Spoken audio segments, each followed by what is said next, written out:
the game while you listen. What's going on here? This ragtag crew of adventurers is covering the problems of the average player. Where should I begin? Discussing the home brews, modules, and the latest content for all things D&D. What in God's holy name are you blathering about? It's Chef Bolgg and the Pirate Captain's recipes for everything. What you're feeling is so normal and perfectly natural. With your host, the Pirate Captain. Everybody loves me, and I don't know why. I'm an asshole. I really am. The Pirate Captain is a dick. Chef Bolgg. Let me take a couple steps back so I can, really get this point across. It's bullshit! And Loke the Bard. Instead of making a deal with Cthulhu or, the greater devil, you found an imp who was willing to give you dark vision in exchange for a gallon of blood. With a little mayhem, mischief, and a bit of bardic charisma, it's time for the show. Well, that's right, boys and girls, and players of all ages. We're back at it again. It is I, the Pirate Captain, with me as always, me bestest buddy, Bolgg. That's me. That is you, buddy. Good to see you again. And not driving in your car and doing all those other fun things. And nearly having my phone explode. Yeah. That was actually pretty hilarious. Loke the Bard. And of course, Mr. Producer. Hey guys, it's me. Alrighty. Welcome, this is Chef Bolgg and the Pirate Captain's Recipes for Everything. We are a YouTube podcast about D&D. We also have, don't forget, on alternating Fridays, Damage Rolls, hosted by one very sexual Mr. Producer. You gotta see if you can make him blush. Yeah, that's it. All of a sudden, he's like, oh. Today, we're going to be talking about quite a bit, but make sure if you haven't done it already, subscribe to the channel for all sorts of fun commentary on all things D&D and nerd culture. And we'll get to it.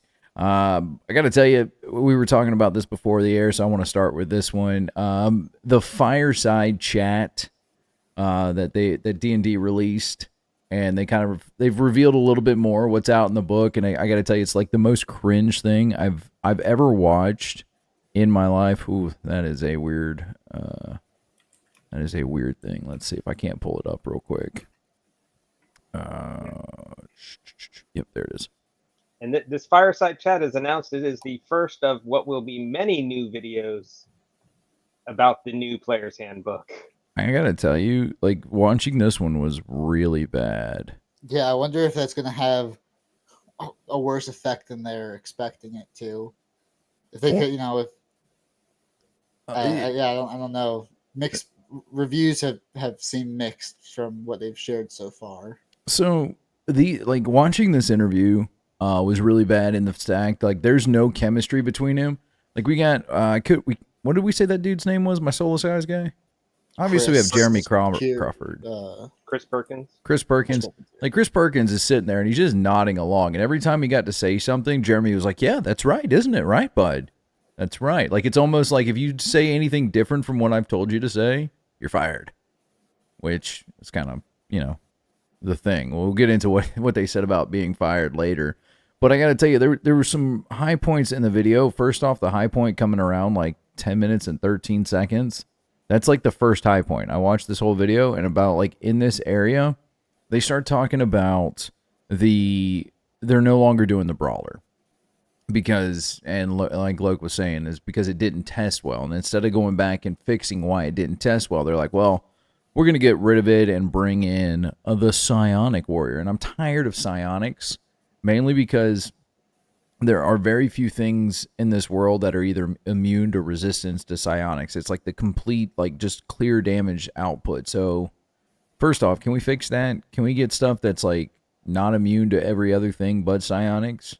But they're trying to lump it in with, like, the Eldritch, I can't remember what they said.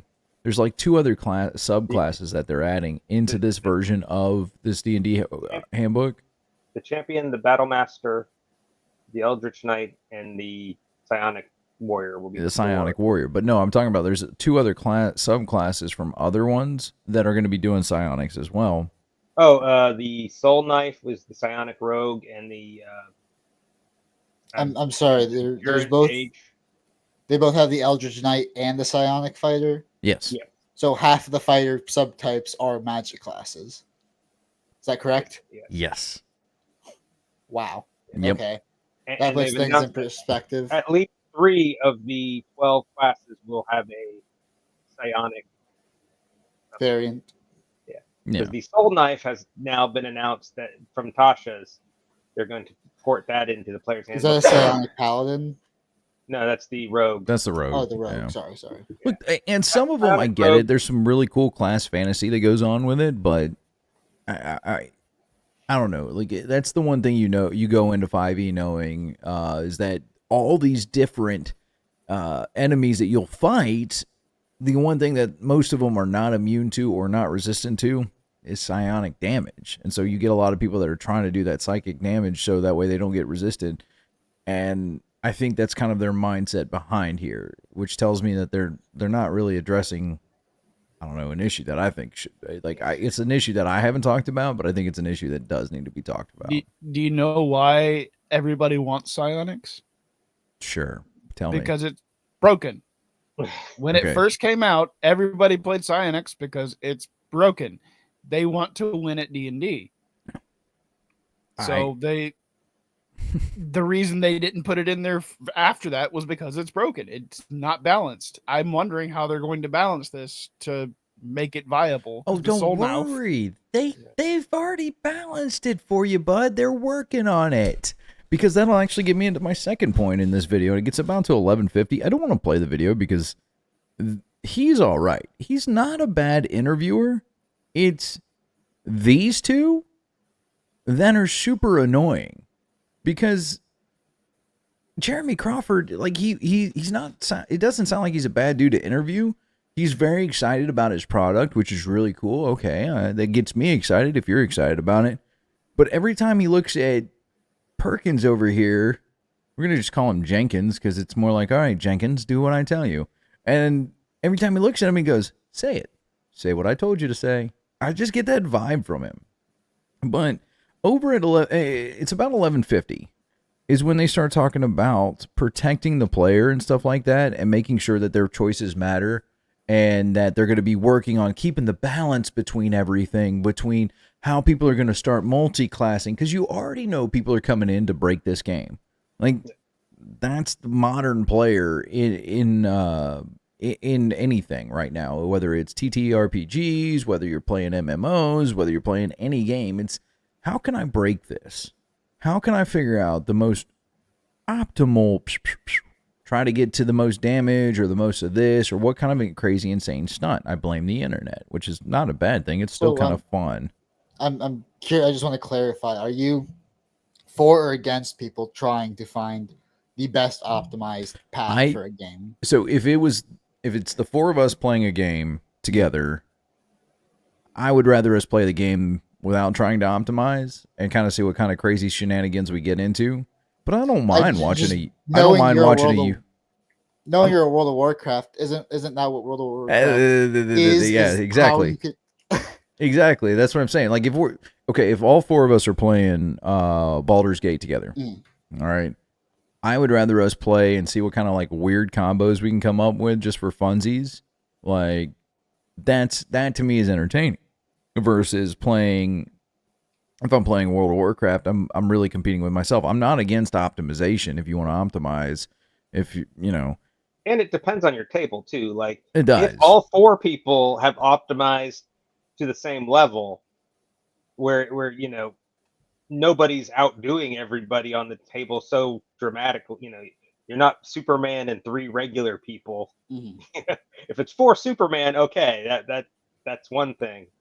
But if you got that one player at the table who's gone through the internet and found the secrets to making the super powerful character that makes everybody else's character pointless, that's a different matter than. No. I mean, at least in a World of Warcraft, we still have to have you're still having to put together so many people to fight certain bosses and things like that. Like, it's not like you can just play by. Well, they've got a new mode in the new expansion that you're going to be able to play by yourself. But in like current season of Discovery, I got to have 20 players that come in and as I pilot them through a whole raid. So I know we got a little sidetracked, but I wanted to step back just a moment because we brought up a couple times that I guess there's a sentiment against players like winning D&D, in this podcast. But like you can definitely lose at D&D, right? You can lose, but I don't think you can ever win. Like there's really no true winning to D&D because But there's players who derive their fun from I that don't. optimization. So I'm just devil's advocate. I don't know. I feel like we won D&D last night. We didn't blow up the world. In theory. Yeah, Okay, we so you gotta successfully figure out- completed a campaign. I would consider that as close to winning as you could get. I mean, yeah, but at the end, the DM could leave you off on a cliffhanger and go, but then he did. They ended by diplomatically deciding to bring the entire world into a war. So I'm not sure they didn't blow up the world. no, we didn't blow it up in the conventional sense that we blew the world up. We just, you just lit it up. You just lit the launched match the that will first light it up world the war. gasoline on fire. So that's what I'm saying. Like, there's really truly no winning in D&D. Like, you can win a fight, you can win a battle, but at the end of the day, if the DM leaves it off on a cliffhanger and he goes, yes, quite, and my thing is, if you're having fun, if everybody at the table is having fun, congratulations, you won D&D. I don't. Okay, I mean that's the that's cheesy not what way the of phrase- fucking like everybody hold hands and sing Kumbaya off saying we won, but yeah, okay. That's not what the phrase All right. refers to when people say the "you won D&D" phrase. They're referring to a specific get one over on the other players at the table mentality. Okay.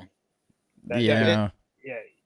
I mean, everybody wins. Everybody gets a trophy is not winning D&D. That's not what people mean when they say that. It's also okay, so the context is specifically you want to be the best at the table just because. You see that I did 120 damage in this one single move at level 6. You're like, okay. It changed my perspective a little bit. I didn't realize the context there.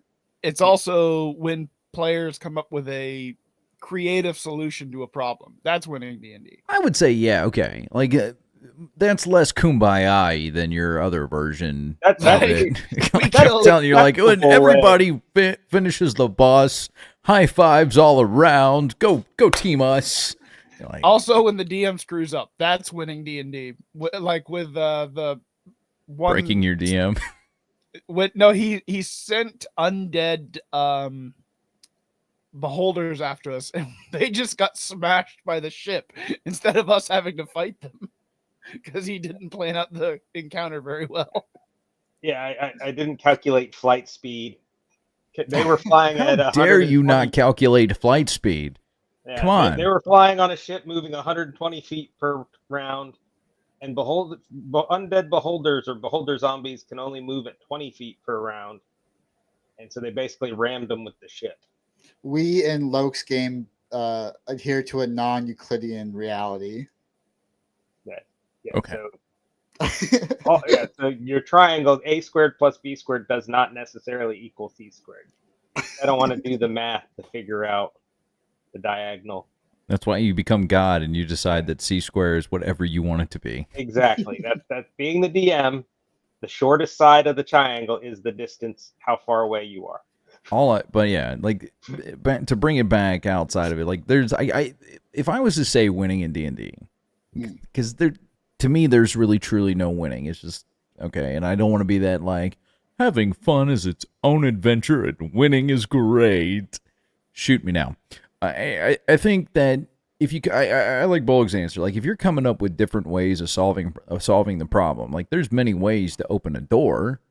But if you can find a unique way of getting through that same door, yeah, walking through a wall, taking the fun out of it. But that would be the closest thing I would say is like actually winning at D&D.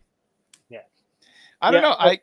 I would also say there's ways to fail and still win at D&D.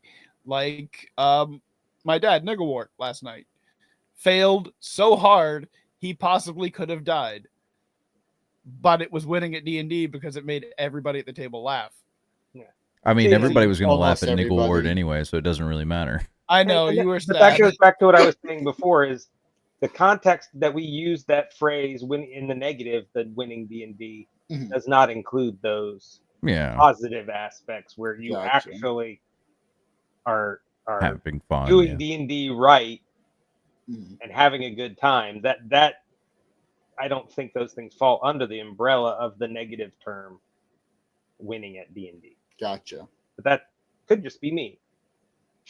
I mean, no, I really don't have anything outside of that. Like, I think that players are going to do what players. You're never going to change the optimizer as much as you try. That's the way they want to play. It's the same way with the role player. It's the same way with the loot thief. Like, you're never going to truly change that player. Like, you can sit there and have these conversations. They may, for the most part, like, shift a little bit, but eventually they're going to kind of like start drifting back, kind of like their own course correction. Mm-hmm. And trying to protect the players, as these two guys were trying to say, they're trying to balance it out. They were talking about how they want to limit certain multi-classing and stuff like that. And then that's you telling me how to play the game that you don't even like. I think they're fixing or they're intending. I shouldn't say they are fixing. They are intending to fix some of the broken combinations, like the barbarian, druid, barbarian multi-class. Yeah, probably can't rage while you're wild shaped. I mean, or well, they're also with the wild shape. I mean, the new barbarian in the playtest does not have the unlimited resistance stuff. They've already come out and tried to fix that, and then people still blow them off anyway. Like, yeah, that's why I say that I think it's their intention to fix some of those broken combinations. And then they're going to just play 5th edition without it exists. Yeah. I mean, you could put it in the book. Like, but yet again, you'd have to add something to the book that probably should have been added a long time ago. Like, then again, when people use that thing, well, Jeremy Crawford said, my least favorite phrase and stuff like that. It's like, I don't care what that dude says. I'm at this table. How many times have we come? We have done probably more as players, and I'm not just saying the four of us. I'm talking about anybody who's listening to this. You as a player listening to this right now have probably done more to fix the issues with the game by tweaking your own house rules than Wizards of the Coast has done this in the last like 6-7 years. Yeah, I have an entire, basically my own errata that I add to every campaign, the beginning of every zero session, every campaign, with a list of rule changes that have carried over from campaign to campaign, and I'll probably be adding a new one for the next campaign because we found something else that was broken. But let's see, how many were on the last? Can you share that with me, and I'll bring it up on the screen? Drop it in the chat. Yeah, I'll have to find it. But yeah. So the last campaign, though, there's like 9 or 10 little things. Like I changed the way we do fall damage because I don't want our normal humanoid barbarian jumping off a 50-foot wall. I like how you adapted my my patch notes term for game updates. We got our D&D patch notes. So there's, it's little things like that where, because we've had characters in the past, Bolgg, who rather than going down the stairs and taking 2 turns to get out to the fight, just jumped off the 50-foot wall because knowing as a barbarian, that is 46. That wasn't even the barbarian. That was the cleric. I just tanked it. Yeah. You can't tank the ground, buddy. Yeah, but that by the rules, that's only 46 damage to jump off a 50-foot wall. So therefore, he knew he would survive it and was willing to give up that, on average, what is that, 12 hit points? Yeah. Those 12 hit points weren't enough of a risk to him to stop him from jumping off a 50-foot wall. And I'm a cleric. I can cure wounds. Yeah. Yeah. So I tweak the formula basically so that the higher you get, the more damage is impacted. And well, see if you can't pull up that list for me and at least put it in somewhere. Like if you want to put it in a Google Doc. I'm just really scratching my head with how this is going to be backwards compatible and who made the decision to do that instead of just Jeremy Crawford building a new. It's the safe play. They want to make sure that everybody who got in of 5th edition. Well, it's not in the broad sense. For them, it's the safe. decision so that they want to make sure that everybody who got in with 5th edition doesn't feel alienated and they have to go out and buy new books. They don't care. if They don't want you to buy the new book. Well, that's Oh, the I know thing. They knew when this was announced 2 years ago, they knew they had 12 more books that were coming out for 5th edition. And that if you knew that the next edition, 6th edition, none of those books would work for, you wouldn't buy those books. Yeah. I have no interest in purchasing the new edition personally. I'm having fun with 5th edition. There's plenty more for me to do. I've barely moved outside of the player's handbook, so I could play 5th edition for the next 25 years. But there are people who still play 2nd edition, and that's right. that. I mean, I'm going to get it because I'm interested in looking through it, seeing everything that's done. I did it for 4th edition. I did never play 4th edition, but I own the book. Yeah. And doing this show, we will probably buy one. I will probably have it so that I can talk about it. Right. Yes. Yeah. But but I mean, I can see others besides myself being like, 2 people at the table want 6th edition, but the DM and 2 other players are happy with 5th, and then it creates division between the players. You as a we've talked about this. This is going to put the DM in the hard spot, but you as a DM have to come in and say, no, this we're is not a 5th doing edition that. game. Yeah. Not 5.5, 6th edition, whatever. Yeah, it's a 5th edition game. I'm just I'm done trying to call it like 5.5 or what it's 6. Like they're trying to reinvent it, and for everybody's going to go in the comments. They said it this way. I don't care what they said because I just call it the next edition. The next and edition. I can't get it wrong. Then I mean D&D next. Isn't that what they called it in the beginning? I think that was one of the label terms. I just and then they switched it to 1 D&D. There are stuff that I think that was D&D next 3.5. I don't know. There are things that they're doing that I think is really cool. That would be nice to see, like updates or not erotica. I caught myself there. Errata to the current stuff was like species, like to go more in depth. We've talked about this in previous episodes, like having more defined like monster blocks and stuff like that. But having species, because you think about it, if you're fighting Wormkin and you come up against a dragon, you're looking at dragons and you're like, wait a minute, that looks like a dragon. It may not be a dragon, but it's something that is in that same kind of like family. So I can kind of like understand, maybe I'll have like an advantage, maybe a role to kind of help against that. So I thought that was actually something cool that they could add, to current stuff. There's things that this new edition is doing that I think if they would just make a new update to the older books, I think that this is what it would be. Is this you got my patch notes?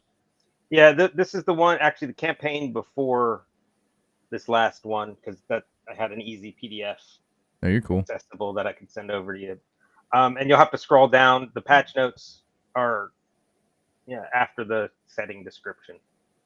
Speaking on, the pirate captain's not gonna. It's where it starts with the special rules for this campaign.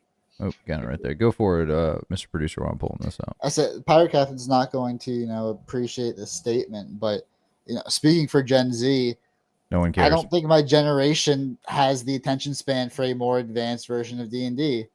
I barely retain the fighter. I looked at my fighter abilities a couple times. I played fighters multiple times, but I had to, refresh myself a little. And like, if I need to know, I get a +1 because I know about dragons, and I know I get a +1 against this Dragonborn. That's steps too far for, I believe, a lot of players that are up and coming. I think that the idea of having to have like notes on your character and stuff like that is really cool. All right, so I jumped down some of the stuff that I think would actually matter. 1 second, let me make sure this is shared with y'all guys. So I think that that's just a cop out. Oh, I can't be bothered to learn a harder system. I mean, they're just, the attention span is shorter now. I get this with players. He is saying get off his lawn.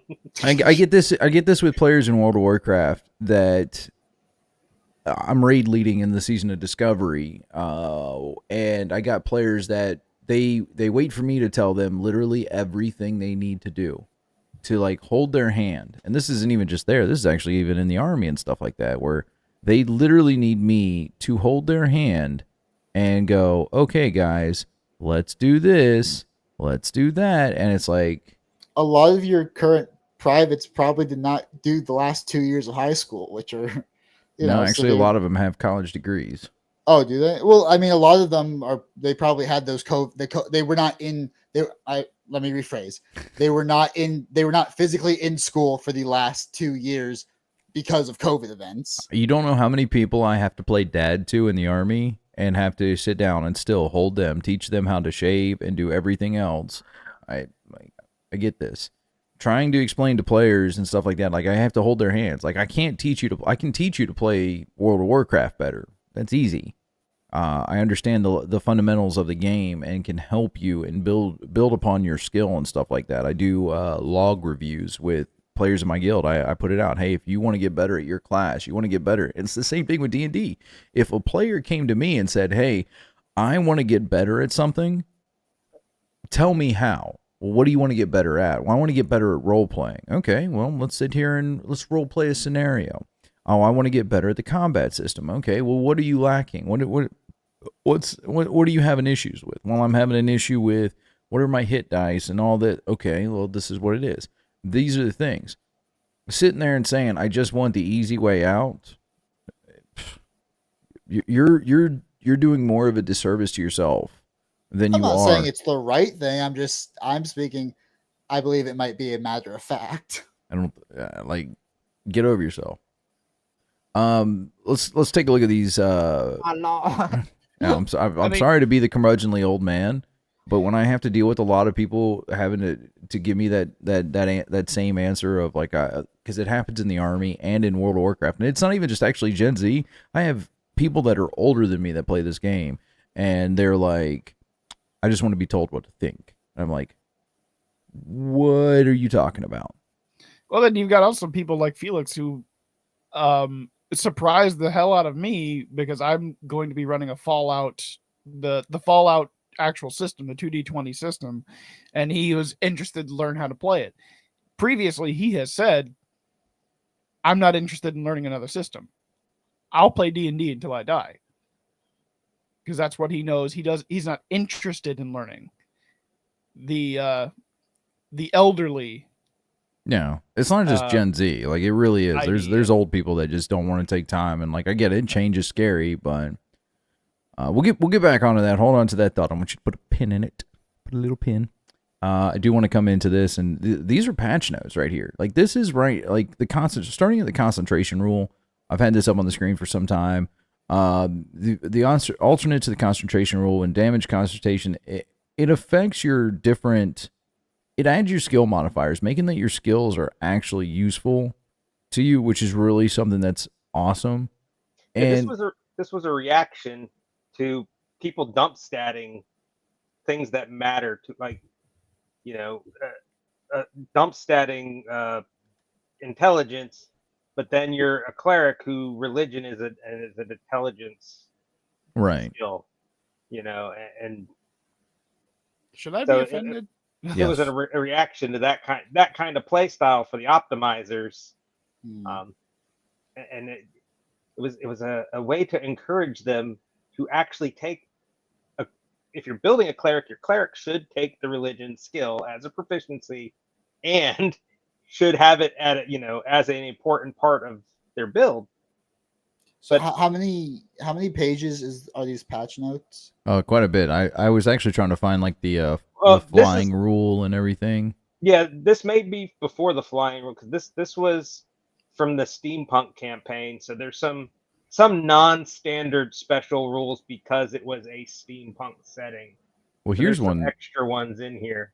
Here's one that I thought was great. Feats that allow +10 to damage in exchange for -5 to hit can only be used on a single attack per turn. Must be declared before rolling. No more attacks -5. So you're no longer calculating in your own stuff. You actually have to say, I'm using a great weapon feat. And this is a great little change because you have somebody that's like, all of a sudden they're like, well, I hit you.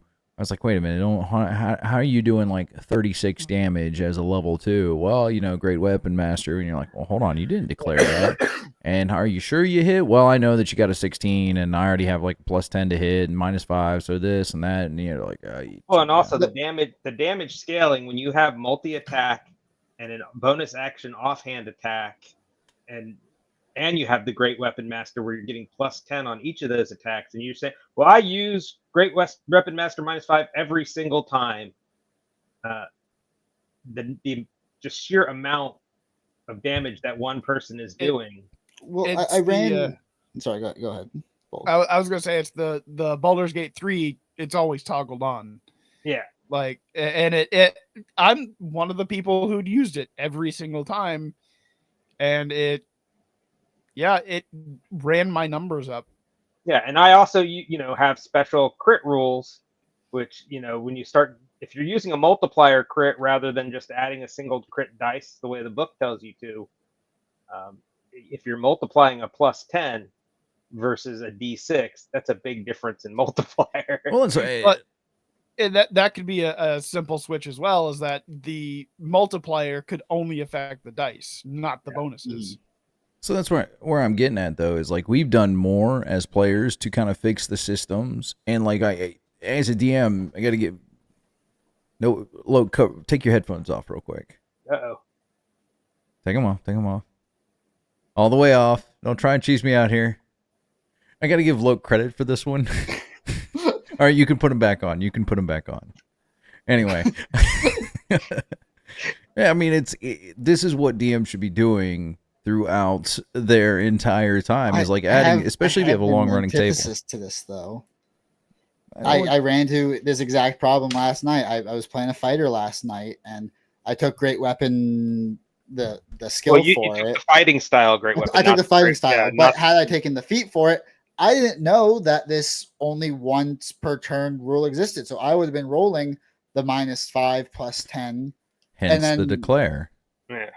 But I didn't know these rules existed, and I would have had to read through 5, 6, 7 pages of patch notes. When I've been playing Loke's game for 3, 4, 5 years now, it's over my head. It's not information I retained, and I would have been breaking rules and essentially cheating. In your defense, what I would do is I would definitely update these to first off, single page, break it down into combat, non-combat, crafting, kind of like his organization of his rules definitely need to get better. I would, Yeah, these it's basically as we add a new one each campaign, and the new rule comes into effect.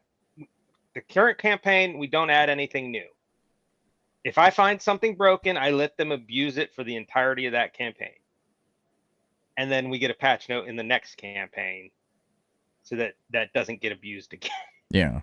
So, but I definitely want to give you this, Loke. I would definitely work on I would go in if you get a chance, reorganize it, break it down. Hey, combat rules, crafting rules, character creation rules, and stuff like that. I think this is what I call my 0 session document. That when we do the 0 session for a new campaign, this goes out to the entire group. That was over a year ago, though. Yes. That is why Mr. Producer doesn't remember these rules.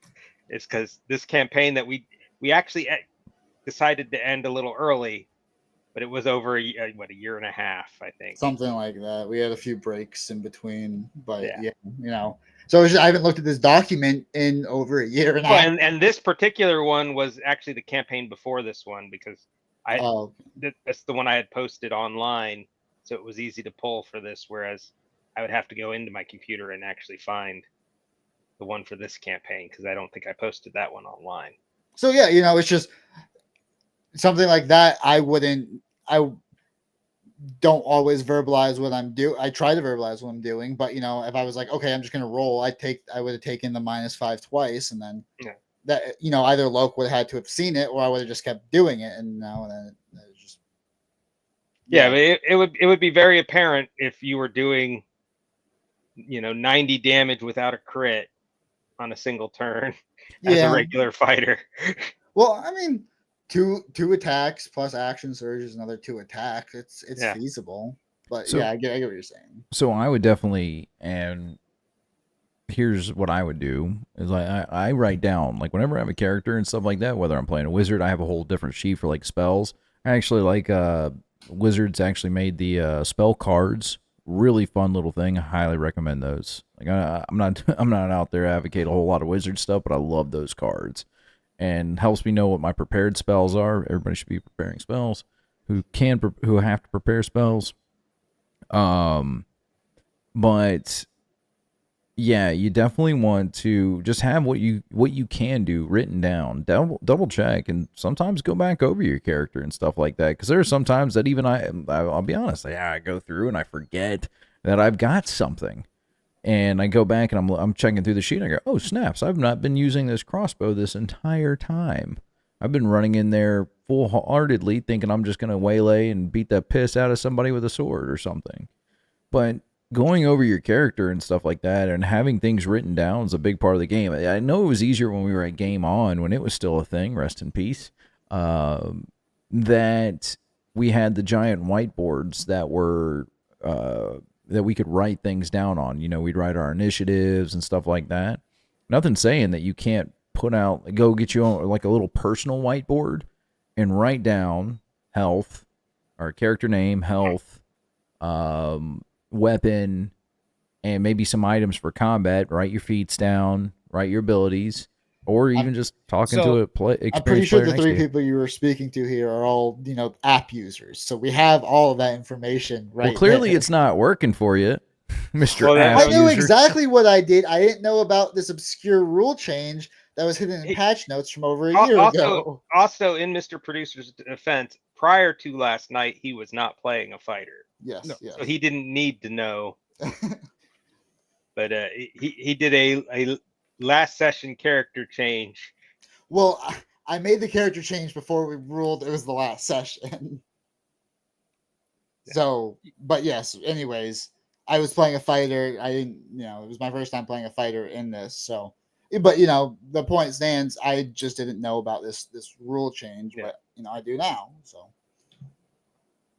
Yeah, and again, this goes back to the importance of a zero session to go over all these especially if you get a new player. Like most of our tables been at our table for multiple years. So most of them are aware of most of the rules that we've changed. For example, Felix last night was calling Bolgg on him forgetting the way we calculate certain things like spirit guardians to keep them from getting double attacks on a turn. Well, and that kind of stuff. that threw me off because I have used it in past sessions and wasn't called on it. So I was like, wait, Yeah. what? right, And then exactly my point. Yeah, and but that even for rules we haven't changed, that's going to happen because there are a lot of rules for roleplay. Yeah. I mean, there's a reason there's 3 big books to be the core books. Only 3. Yeah. I think that just taking a step back and maybe getting off the apps, man. Like there's nothing wrong with having things written down. Like I use a hybrid, but there's people who do prefer pure technical. Do you want a budget solution? What's that? Go to the dollar store, Mhm. buy yourself a picture frame, take the little insert, flip it over, it's white. Now you can write on that glass surface, which is dry erase by nature. There you go. And now you can set it in front of you so that the DM also has, your information. I think that there needs to be a lot of transparency between the players and the DMs. Like I don't know how many players I've met that try to get one over on the DM because the DM's trying to track like 5 or 6 people. And also the app can mess up. It did it last night when we were starting the session. It was reporting that my AC was 24. It wasn't 24. It was 22. For some reason, it had loaded in from, for whatever reason, it had loaded in I was wearing light armor when I was wearing no armor. Yeah. So it was adding an extra both 12. where he had light armor and the unarmored defense at the same time, which Right. should not be possible. Weird. The app should account for that, but it did not. I mean, because Wizards doesn't have their own app and this is all third party. The third party is very weary about how it integrates and stuff. But yeah, I say this. We've talked about this. I think in a previous episode. And we're not fans of D&D Beyond to actually use that. But I think just having that transparency though is for your DM. It helps them out. Like you shouldn't be trying to make your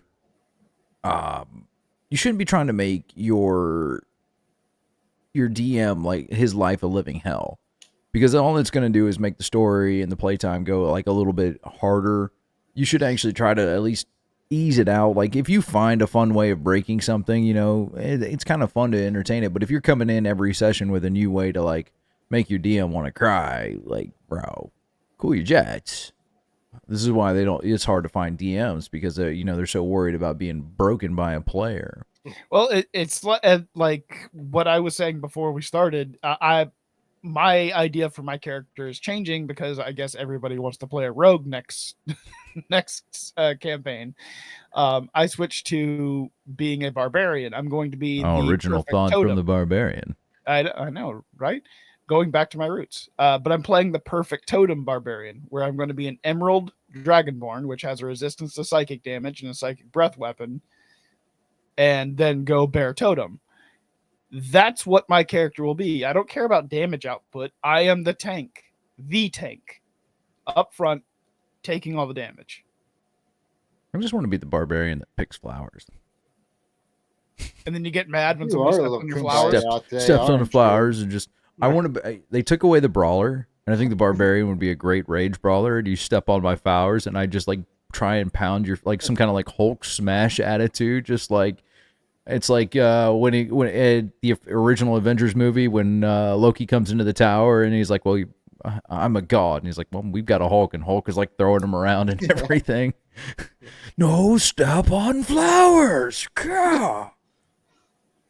Why can't I have that? Why, Jeremy Crawford, why can't I have a brawler that isn't a monk? I want a bare knuckles, like, you're mixing magic into every other class that it doesn't need to be in, but the one things that these classes need, like a throwing hands barbarian, like the Hulk. It's miserable. Freaking shut up, Jeremy Crawford.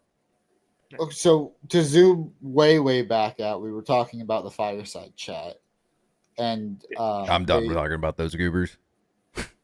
If you want to talk about it, we could talk about it, but I'm done. Those guys are goobers. They mentioned that the art in the books is supposed to be a lot more like, I forget the word they use, interactive or like something. Art plays into the story, and I recall them saying that like they're maybe one of us said that they're trying to make it much more lore centric. So like, do I need to go through and know who's doing what in these pictures? Or there's probably going to be a description. So let's start with this. They don't care about the lore because they just make it up as they go. Let's just start with that. Like they don't care. They'll change things just to change things. Let's start with that. But these new pictures, some of the artwork looks really good. There was actually a really good dwarf that would look like he was a fighter. He had nice sword and shield, and it looked like a dwarven type character. The way the shield was designed, the way his beard was, I think it looked really good.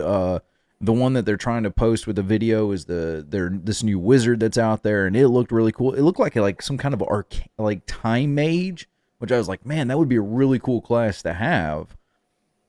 And the art looks really good. Well, I think what they're trying to do though is, since the classes no longer have the definition in their ability, like for example, the fighter now can do magic, and everybody can now heal. Since they no longer have that definition, I think they're trying to use the artwork to define what a fighter should be in your imagination, what a wizard should be in your imagination. Don't tell me what to think. Exactly, which is what I think they're doing, though. I don't like that. But they're also trying to like bring in some of the actual lore, though. That one I will, because they've said that, hey, look, you're gonna see who Melf is, you're gonna see who Bigsby's is, and Tasha is, and all these different characters casting these iconic spells. Anybody who's bought Xanathar's or Tasha's has seen Xanathar and Tasha. They are in the front cover. Yeah. And that's okay. So Anybody who's played Baldur's Gate 3 has met Volo. I've also said Bolo before I don't want always let them take your eye. I don't. I want them to provide the rules and the mechanics. I'll provide the lore for my world that I'm building, that I'm running my table through. I'm with you on that. Like they should have like that's where these like little one-off books and stuff like come, like the adventure books and stuff on the side that don't have any new player classes that I need to buy, so I can have this book that says, you know, you're getting a new subclass. It should literally be like, this is the Tome of the Lich, and this is the adventure of going to go get the Tome for the Lich. And you're like, okay, I know what I'm buying with this book. Maybe there's lore that's Forgotten Realms lore right there. But the main three books, your Monster Manual, your DM's Guide, and your Player's Handbook, should be just, if you do A, then you do B. If you do B, then you do C. Like that's setting agnostic. Exactly. Yeah, setting agnostic. And just like, we went over the book coming out in June, the history book with the original editions where the knight on the cover was a stolen piece of art, but that was the only piece of art in the entire rule set. I'm not buying these books for the art. No. This isn't. You're not going to open a book to page 10 and hang it on your wall.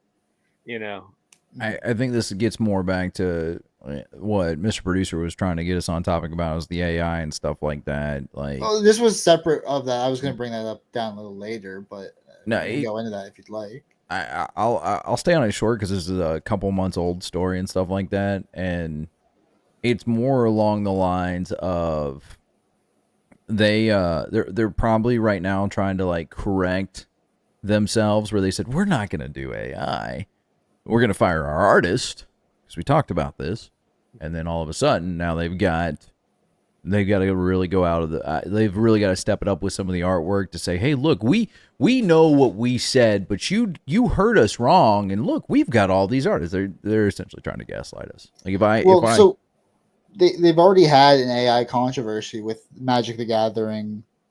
I believe it was Magic the Gathering, AI generated and stolen art. So they've already had a controversy over it, and generative AI is becoming very, very powerful. So I'm curious to see if they will do not a full AI, but some kind of power, influenced by artificial intelligence as a way to kind of, no, we're not fully doing it, but this is kind of getting into what the lost episode, the episode yes.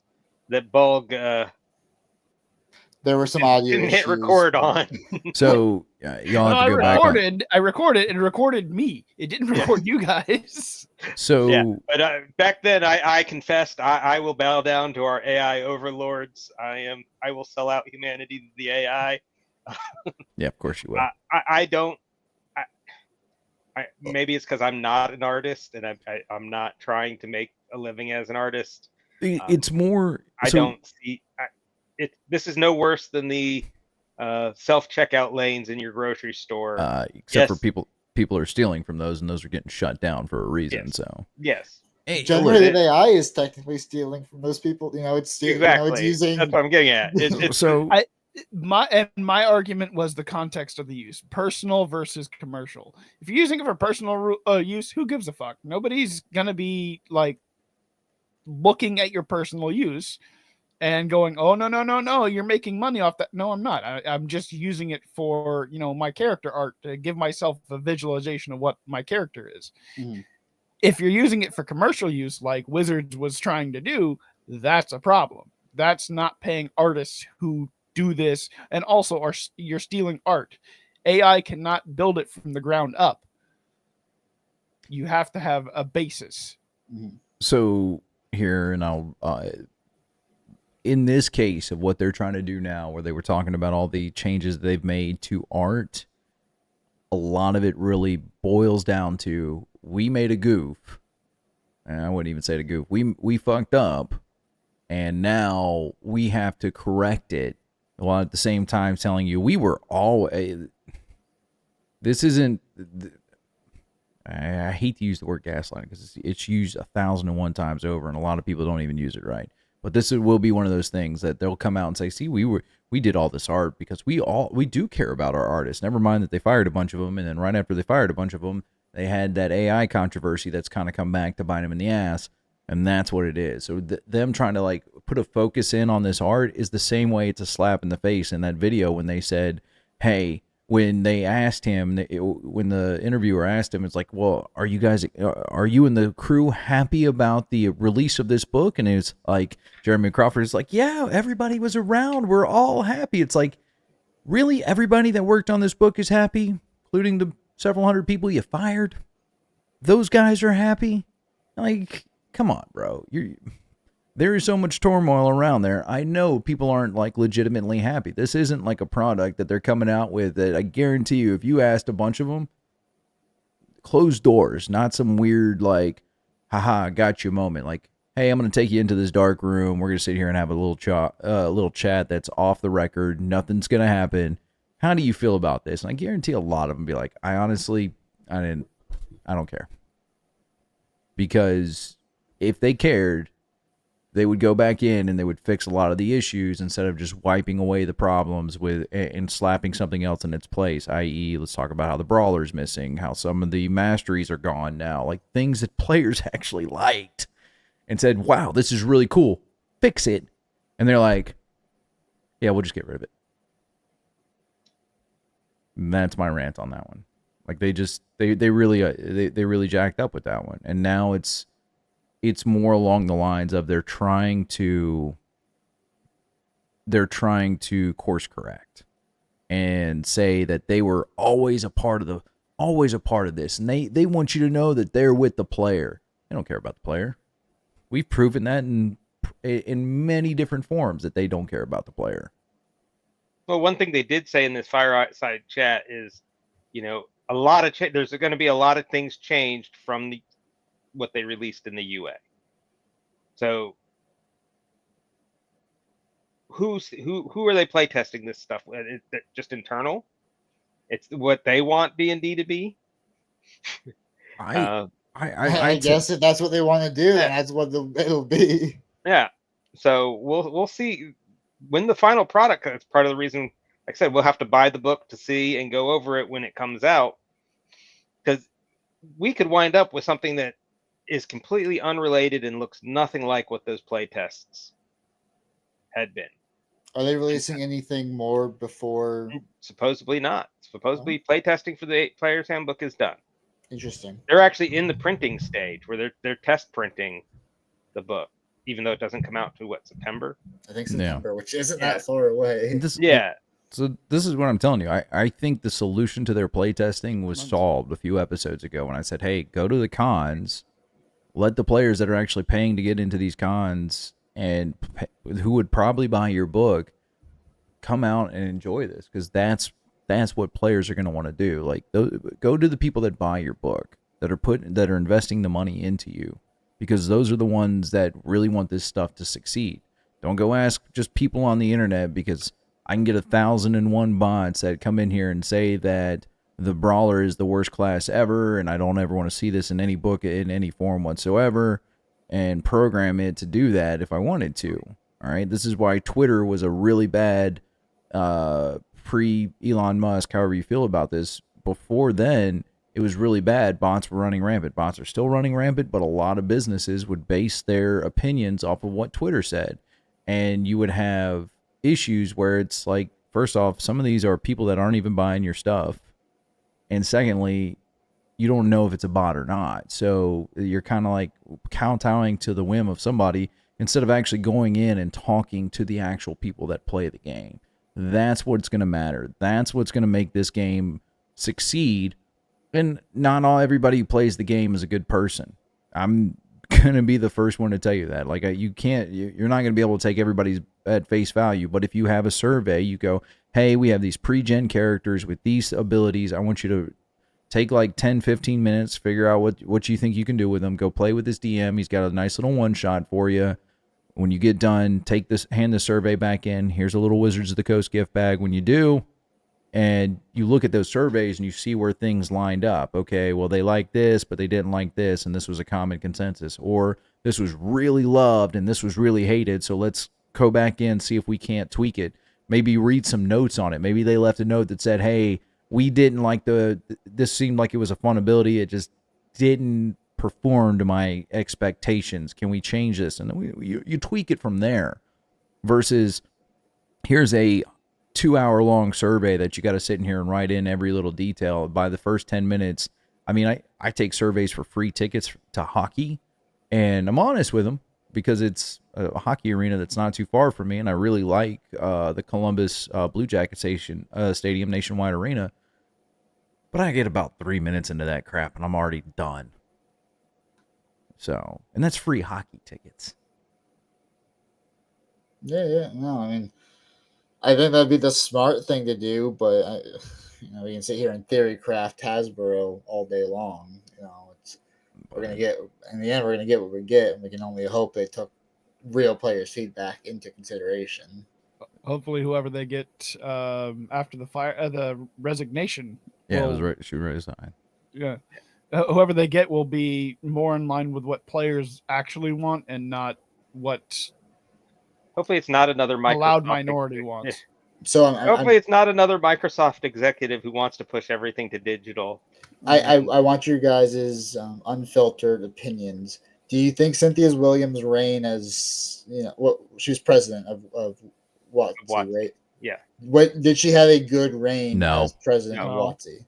No. We had, I mean, because she should have. If she'd have fired Jeremy Crawford a long time ago, I'd have been probably a little bit happier with it. She did bring us some interesting collaborations in the Magic sphere, but other than that, no. The collabs were cool. She came in just before the OGL scandal, and is now leaving after the most scandals recorded in a 2-year period for WotC. Yeah, I would just say that don't let the door hit you on the way out, and make sure you take Jeremy Crawford with you. I'm sure the guy at one time was a brilliant game designer, but I think he's just lost the picture, and he's lost sight of the goal, which is the players. He tells us that he's for the players, and you sit there and you listen to him talking in the interview, and he's like, "Yeah, I'm for the players. When I'm out there playing, I finally feel like I actually get to be a player." And you're like, I don't know. So who you think, or I don't think a person, but like what attributes would you like from the person that fills this role? Like, you want like a gamer who will like try and make it a passion project, or do you want someone who will capitalize on like the minifigures and accessories and try and push out quality? I need somebody that's going to do both. I want somebody who is enthused about in-person tabletop gaming. Someone who has the skills to know what will sell, what the average gamer will want, but also is the average gamer. Somebody for whom this is a passion. I'm going to actually, now that I think about it, I'm going to change my answer. I need somebody who knows how to make money out of this. I don't need somebody who does designing. That's what I've got Jeremy Crawford for. I need somebody that has, hey, how can I get this? If you bring me this product and we figured out that this product didn't sell, like let's say book A didn't sell. Why didn't it sell? Okay, well, players didn't like this. All right, quit bringing me stuff that shows this. Well, they told us they like this. This didn't sell. Clearly not. Fix this or you're fired. Like, that's the kind of person I want, because I want somebody who's going to be, I need somebody who's going to be a little bit more heavy-handed with these guys, and it's not to be mean, but I think if somebody came in and looked at some of these designers or these game developers and said, hey, this isn't working, take a step back, fix it, and then we'll go or you're fired. And if you have, like, one of our most hated videos is the fact that I came out and said people getting fired is a good sign, because one, it's going to turn out to be a good thing, because people are like, how could you, people get fired? People get fired all the time. And it sucks that it happened, especially a couple weeks before Christmas. But this is a sign that, hey, if we're not making money, and granted Microsoft has their own thing, but if we're not making any money, then this product's going to die. Like, there's no demand for this product. If you make something that is a demand for it, it's going to give you a reason to keep people around. And if we lose the demand for D&D because we put in somebody that doesn't make this object want to make money, we could lose D&D. Granted, probably a good thing, because there's a lot more of these TTRPGs. I had another article pulled up I thought about talking about, but we're coming close to the end of time. That there's new TTRPGs that are on the rise. They're getting so many backers from Kickstarter and everything like that. And it's because that's what people want. That should be what D&D is right now. I want somebody that's going to come in and look at what everybody's offering and saying, well, it looks like they want that. So if we create that, then let's do this. And if the game developers say, well, we don't want to do that, okay, there's the door. The thing I'm worried about with that, though, is they can get the tunnel vision. Like, okay, Hasbro made $2 billion off of Monopoly Go. They need to make a D&D Go. And instead of sticking with what is in the arena of a TTRPG, I want an in-person game. I don't want to be playing through the virtual tabletop. Absolutely. I will not. I'm not going to deny you that. Yeah. You can't have somebody that loses that focus, and maybe having a revolving door of like every couple of years you move, like you don't fire them, but you move them out and move somebody back in with that same kind of vision, and that way it kind of keeps things fresh and updated. Like you keep them there as an advisor, keep them there for a few years, and then you move them somewhere else in the company, and you kind of like do a small rotating door, like. Use it like a president. Baldur's Gate is great. It's a fusion of two things I love, D&D and video games. So fuse them together. I love it. Great. However, I don't want D&D to become a video game company. I want D&D to continue being a tabletop company, and they can license their name out and their rules out to video games and make extra money. That's fine. Speaking of which, still needs to be the tabletop game, the actual game of D&D. Speaking of which, do not make Baldur's Gate 4 without Larian. Yeah, don't do that. Don't do it. Don't do it. And that's a good way to end this. They will.